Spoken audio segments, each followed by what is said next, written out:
Jujur loh, kita orang laki, kalau betul-betul laki, kita belaga sehat buat kerja untuk keluarga kita. Kalian gak usah tahu kami menderita di jalan. Kalian gak usah tahu kami dekat dengan maut.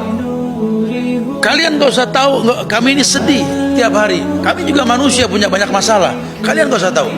Kami akan datang dengan ceria. Nah, laki jangan banyak berkeluh kesah, bro. Laki-laki itu keluar, makanya kan Nabi bilang laki itu kayak burung. Burung mau sakit nggak sakit pagi terbang, karena dia tahu istighnahu anin nas. Harga diri laki-laki itu ketika nggak nyender sama manusia.